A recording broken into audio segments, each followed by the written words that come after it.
Desde Canadá en español, llega la información que te conecta con tu comunidad. Esto es RCE Noticias, actualidad, análisis y los hechos más relevantes en un solo lugar. Saludos comunidad hispana, soy Silvia Jiménez, con el pulso de las noticias en este 11 de noviembre de 2025. Comenzamos. Canadá honra a sus héroes en el Día del Recuerdo 2025, con ceremonias nacionales y provinciales, recordando el sacrificio de veteranos en conflictos pasados y presentes.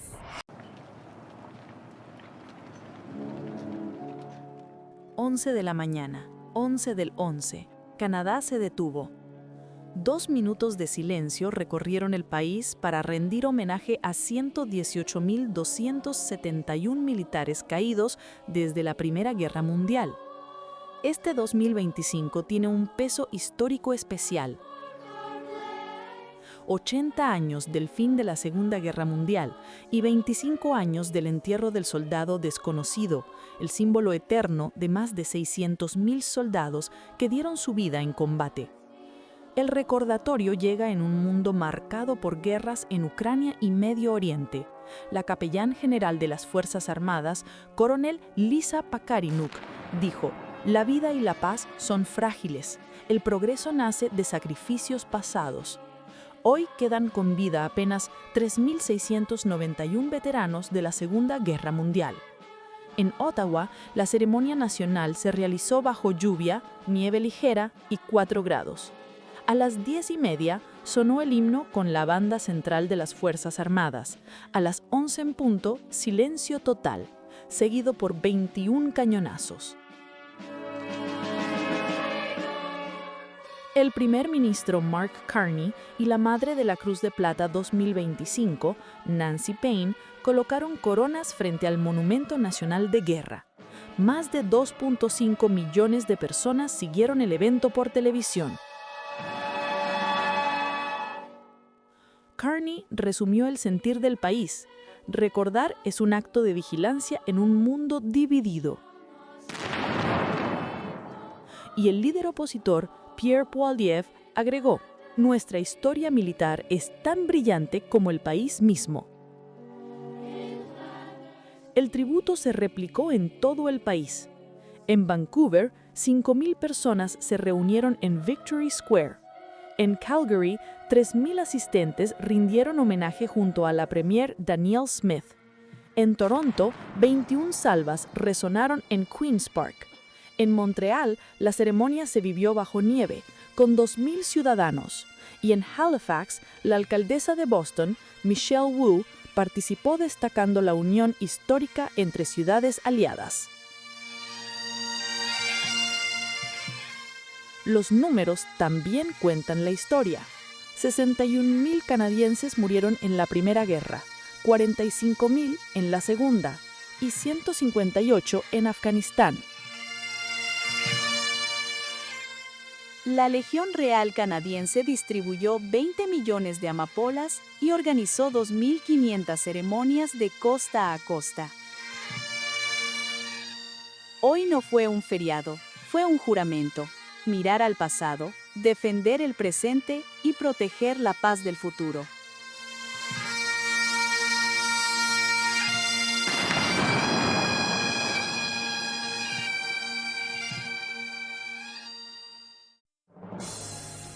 Mark Carney anunciará nueva ola de megaproyectos para acelerar la economía canadiense este próximo jueves.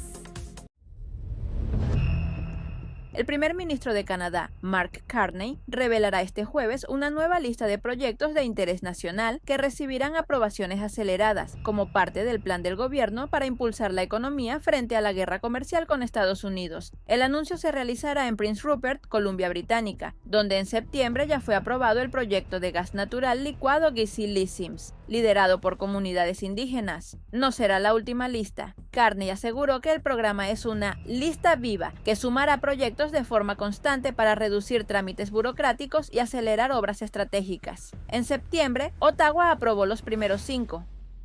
Una gran expansión de gas natural licuado en Columbia Británica. Un pequeño reactor nuclear modular en Ontario. La expansión del puerto de Montreal. y nuevas minas de cobre en el oeste del país.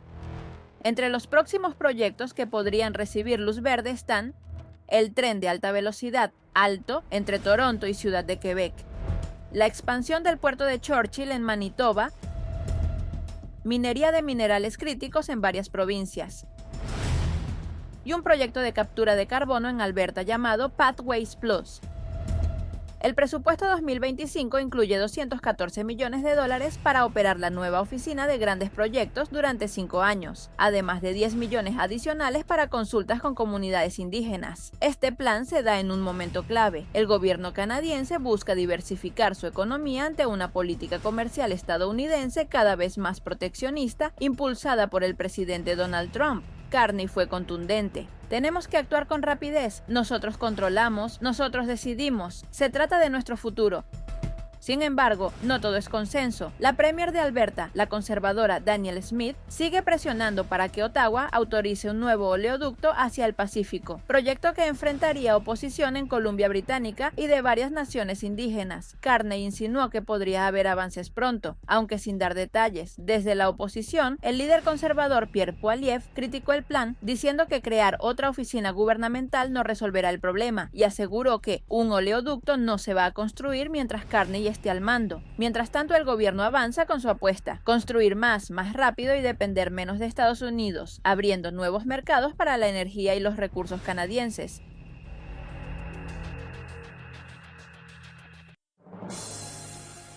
La exministra de Medio Ambiente, Catherine McKenna, critica la ambigüedad climática de Mark Carney, cuestionando el abandono de límites a emisiones petroleras y el silencio sobre metas de reducción para el 2030. La exministra federal de Medio Ambiente, Catherine McKenna, encendió las alarmas sobre el rumbo climático del gobierno de Mark Carney, pese a que lo apoyó en el liderazgo del Partido Liberal. Su mayor duda: ¿cómo Canadá reducirá 40% sus emisiones para 2030 si hoy la caída real es de solo 8.5%, según cifras de 2023? McKenna fue tajante: no tenemos detalles sobre lo que hará Carney. No vemos cómo los liberales reducirán los gases de efecto invernadero. Su mayor preocupación es el posible abandono del tope de emisiones a la industria de petróleo y gas, una medida que inició Justin Trudeau y que enfrentó fuerte resistencia de Danielle Smith en Alberta. El gobierno de Carney dejó entrever en su presupuesto del 4 de noviembre el fin de esos límites, apostando ahora por fortalecer el impuesto al carbono industrial. Sobre esto, McKenna advirtió: si se logra reducir sin un límite máximo sería estupendo, pero no está claro que sea posible.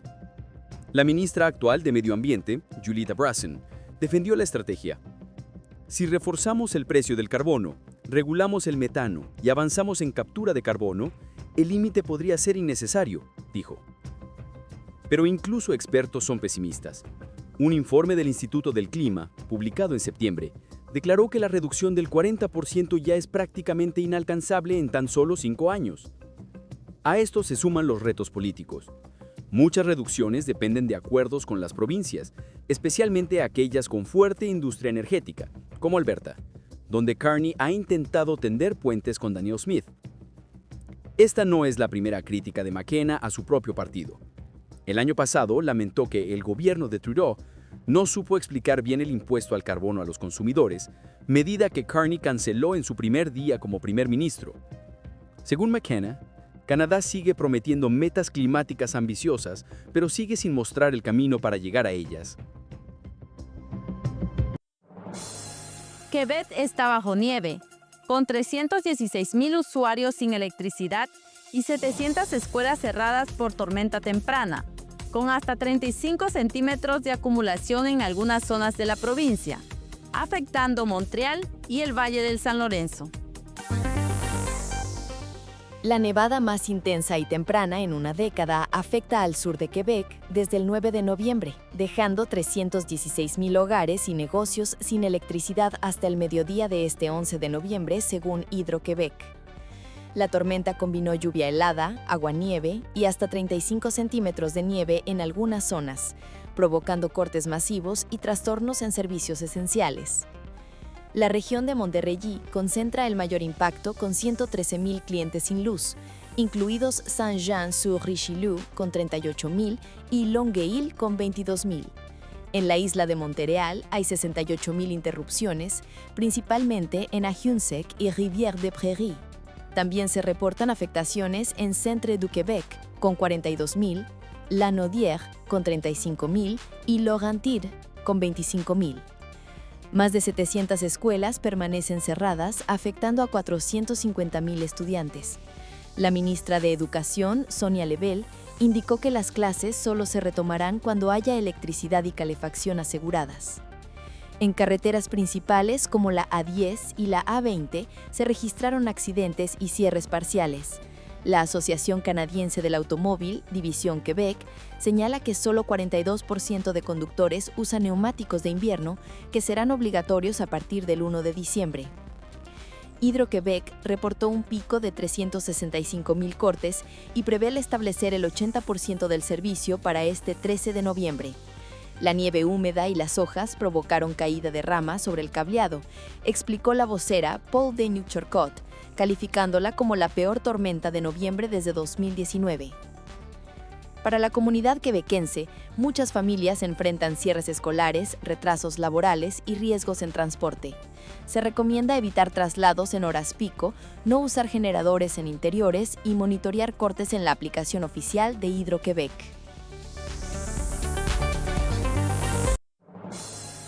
Alberta estudia subir a 120 km/h el límite de velocidad en autopistas divididas, lanzando una encuesta pública hasta diciembre para evaluar impactos.